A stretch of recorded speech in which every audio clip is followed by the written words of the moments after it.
Welcome, everyone, to the Catholic Entrepreneur Podcast. I'm your host, Mitch Fisher. Um, Shout out to everyone joining on Twitter right now, live. And shout out to all those listening on Spotify. Once this is up, Spotify, Apple, wherever else you listen, YouTube. Today we have guest Cameron Arcidi. I'm just going to let him introduce himself. Cameron, how are you doing? I'm doing great. How are you? Can you hear me? Good. I can hear you. I can't see you though. I can hear you though. But your Oh, but your audio is great. So beautiful. That's what matters, right? That's the yeah, that's the key. yeah, we can run with it. We'll see if it catches up here. But cool. So Perfect. Cameron, why don't you just go ahead and introduce yourself? Tell us what you do. So my name is Cameron. I own a financial coaching outfit called Brotherhood Budgeting Solutions. I'm a Ramsey preferred coach, but I specialize in dealing with Catholics and using a lot of the principles that you see with Dave Ramsey, like the debt snowball and the baby steps, but really taking a deeper dive into spiritual warfare that you may and will encounter in your finances, and also some uh, different aspects of prayer and asceticism, such as like fasting and other practical action steps that you don't really see in a lot of other Protestant circles that are faith based. Very cool. Um, so I love that. I love that concept. I think the niche is important. What got you into it? So I've always liked the idea of Dave Ramsey and just not getting into debt in the first place. Yeah. Um, so I would like listen to him in high school and stuff like that. And then about 3 years ago, I saw a thing that was like, hey, you could be a Ramsey preferred coach. We're having a sale on the actual course. So I was like, all right, cool. I'll do it. I have some expendable income. So I took the course and I didn't really do much with it. It just kind of sat on the shelf for a little while. And then it wasn't until really this last summer that it really hit me how interconnected faith and finances are. Um, and it really pushed me to kind of want to spread that message and work with others, um, to help them get receive the same fruits that I have from that realization that Yeah. we're not living in a secular world when it comes to money. Money is tied up in uh, all sorts of different limiting beliefs and emotions and bad habits and things that really we can't deal with ourselves, and that's why we need to lean on Christ. Definitely. Yeah. What was your background like before this too? Have you done anything entrepreneurial like this before? Or was this just kind of like you saw the course, you saw an opportunity, just wanted to try it? I've gotten too involved with entrepreneurial ventures. I'd say I mean they've always worked out well for me, but ever Yeah. since I was a kid, I used to sell Crystal Light for Fisher Cats games in Manchester, New Hampshire. I used to just stand out there and sell open bottles of water with flavoring in them. I'm surprised I didn't get a health violation and cited by someone, but I was like 8 at the time, so who cares?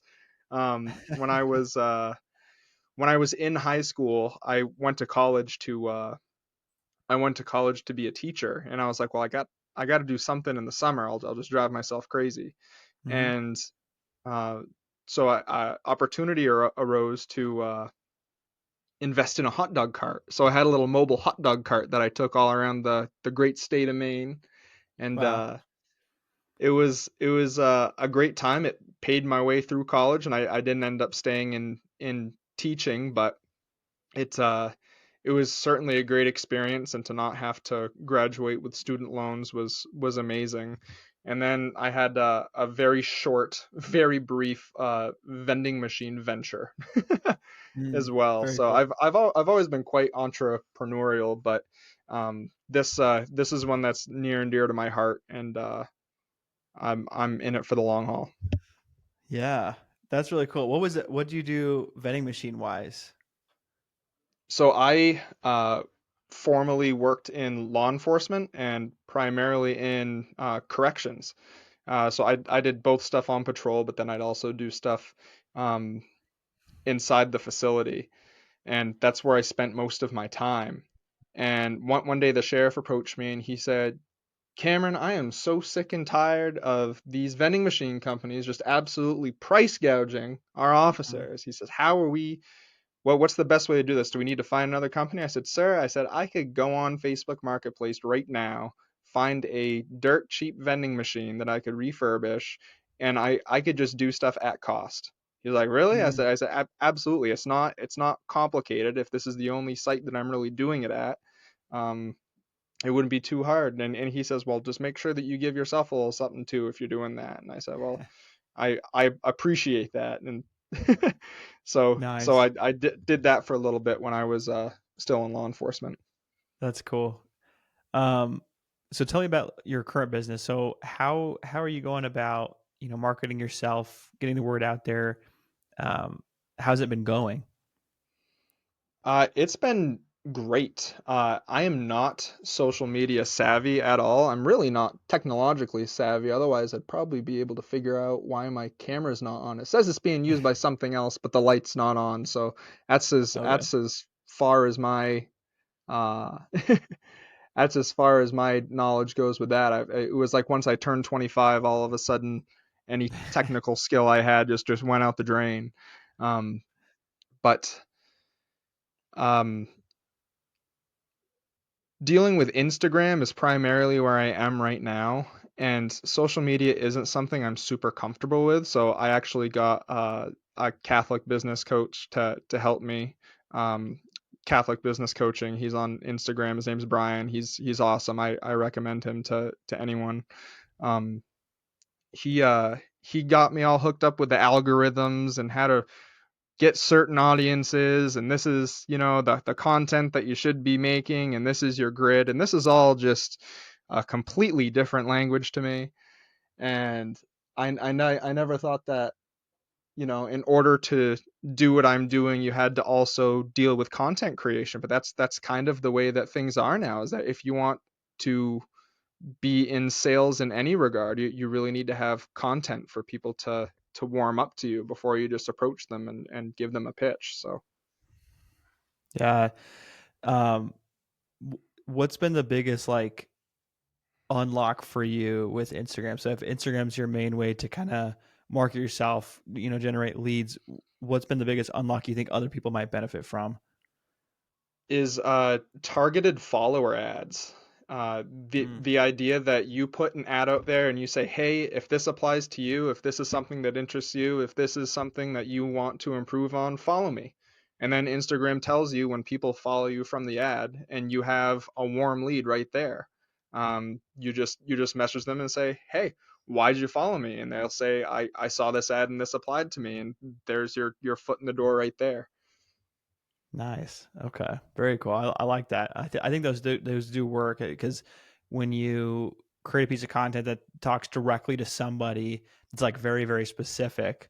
Um, and if it resonates with them, then like I think sometimes people go too broad and expecting to please everyone. But when you say, are you this, this, and this, and that it's like, yes, I check all those boxes. Like I'm more likely to follow you or kind of consume more of your content. So I think that's a important note. Um, what is your business service specifically?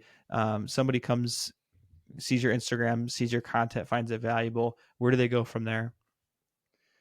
So if they see my content, they think it's valuable, it's something that they want to further work with me on. I try my best to reach out to all my followers, even if they say, I really don't have the money to do this kinds of coaching. I say it's not really about the money for me. It's about spreading the knowledge that's there, because I don't sell knowledge and super secret tips and tricks or anything like that. I make everything very available. What I offer through my service is the accountability, right? I will be there with you. I will be praying with you. I will be fasting with you. But as far as the knowledge bit, um, it's one of those things where everyone knows that you want to earn interest, you don't want to pay interest. And then kind of just delving a little bit deeper with that with some basic money principles. So I try to meet with everyone and at least steer them in the right direction to get to the point where they're cash flow positive. Mm-hmm. I have a website where I have some free resources. I'm actually almost done with a free ebook that I'm going to put out as well, that goes over everything from basic lingo uh, to what I call my valiant virtue method, and that's where we look at each line in your budget and we determine if that line of the budget is a necessity or not. If it's a necessity, there's not much we could do about it, right? But if something is an optional purchase, then evaluating if it's bringing you closer or further away from Christ. Is it drawing you to vice or is it drawing you to virtue? And then from that, you could trim the fat of your budget. That's really cool. I so like tell me more about like the the Catholic aspect of it. So, um, how'd you go about developing kind of what you do for your clients? Like, I'm curious what that was like. I'm sure obviously your Catholic faith inspired it, but what was that process like? When actually trying to delve into, okay, like what's my curriculum going to look like? How am I going to actually institute this? It involved, um, going through scripture. It involved going over the catechism because the last thing that I want to do is say, hey, this is a great way to make money, and then the church is like, this is something you should never do. So Yeah. I definitely needed to check that and kind of temper that because there are ways to make a quick buck that the church wouldn't otherwise agree with, right? Um, and it's one of those things where do you really want to sell your immortal soul for just a few extra points in interest? Mm, So the key that I really focus on is not how can we increase our revenue and income as much as we can, right? How do we maximize the cash flow? That's part of it for the people who are trying to get out of debt. But the biggest thing is stewardship. How could we be good stewards of the gifts that God has given us, and not given us to use and squander, but has given us to till the fields with and grow and take care of one another. It's a lot more than just how do I get rich and retire a gazillionaire. It's okay, how can I be comfortable and then also care for my fellow man? very good. Yeah, no, that's I love that. I think that's a much needed kind of aspect, and maybe a missing aspect in a lot of even Catholics. Just the way we think about budgeting, with the way we think about money. There's so much more to it than the worldly help that's out there, and it's good help. But the things that you bring sound really beautiful. I Um, appreciate Tell me that. a little bit about your Catholic faith. Like, have you always been Catholic? So it's interesting because when I try to, people ask me if I'm a cradle Catholic or if I'm a revert or exactly what I am or a convert. I think I'm kind of a mixture of all of it. So my parents were never married. They had split custody of me. My father, my biological father, he was kind of a Catholic and name only thing, and my mother is an atheist. So when I would visit him, he would be all about the faith, really just to tick off my mother. Oh, I And see. he catechized me terribly. I was baptized when I was 13, and even before then, he handed me a scapular when I was 6 years old, and he said, "If you die and you aren't wearing this, you will go to hell." So of course, as a 6 year old, not properly catechized, going to church maybe once a month when I was with my father, like that, it messed me right up, Yeah, for yeah. a lack of a better term. And then once I got a little bit older and I started spending more time with my father, he wasn't exactly the person who I thought he was. So there were some issues there, and I haven't uh, interacted with him in quite some time. But when I um, turned from my father, I turned from the faith too, because that was how I uh, that was how I knew the faith, was through my father. It wasn't until I was an adult again and realizing just how crazy the world was that we do need some degree of universal truth, and where does that universal truth come from? And that comes from Christ, and that comes from the church he established. So I made it a point to reclaim that lost faith that I had, um, in my early 20s, and I came back to the church in full force. Wow, that's a unique story. Yeah, like, um, how did the reversion or conversion process, like, how was that for you? It was it at first it was very much a almost like a fake it till you make it type thing, because you look around and you say, okay, here's Protestant denominations that are folding left and right to this propaganda that's just being thrown at them. The Catholic Church has held the same standards for quite some time, and this is the one I'm familiar with because I vaguely remember it as a kid. I was like, I'm gonna stick with this, and I'm just gonna stick with it until it makes sense or something else does. Mhm. And it was really through the Eucharist and reading about Eucharistic miracles and the history of uh, the Crusades and just the absolute wonder and power that is the Catholic Church. And in spite of all of the scandals and bad popes we've had and bad clergy we've gone through, the fact that it's still standing after 2,000 years is truly a testament to the fact that it's being guided by the Holy Spirit. Yeah. Oh, that's a beautiful beautiful testimony. So, thank you for sharing that. What's your advice to other Catholic entrepreneurs in service-based businesses, or maybe they aren't in business yet and they have knowledge in an area that they could be in a service-based business? If they wanted it specifically devoted to helping fellow Catholics, or just if they're a Catholic and they want to get into business. Yeah, I would say just Catholic and want to get into business. Doesn't wouldn't have to necessarily be Catholic focused or Catholic. Okay. Yeah.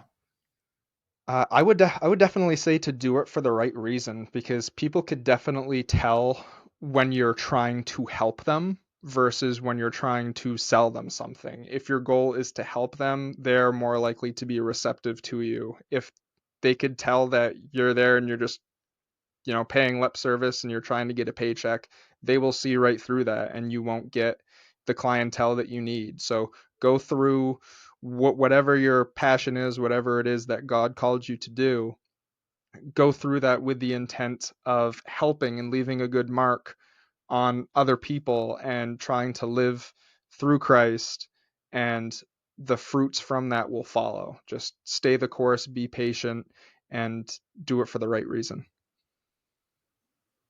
100%. Love that. Cameron, where can people follow and keep up with you and what you're doing?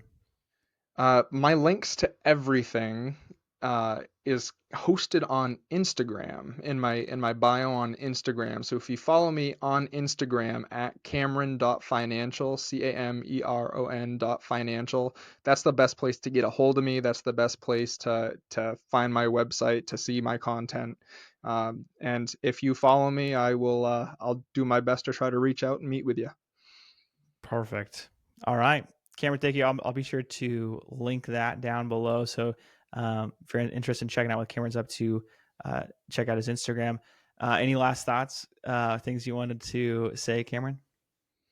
Uh, No, other than thank you very much for hosting this. I'm a huge believer in a Catholic ecosystem. We should be supporting one another, and we should be trying to make our mark on the world, not for ourselves, but for the church, and how we could better evangelize. Totally And agree. that a lot of the time is Yeah, through our service. definitely. Totally agree. Well, appreciate you taking the time as well. This has been cool learning about what you do, and I think it's a beautiful service. So, keep it up, and God bless on all your future endeavors. Thank you very much. God bless. We'll see you. See ya.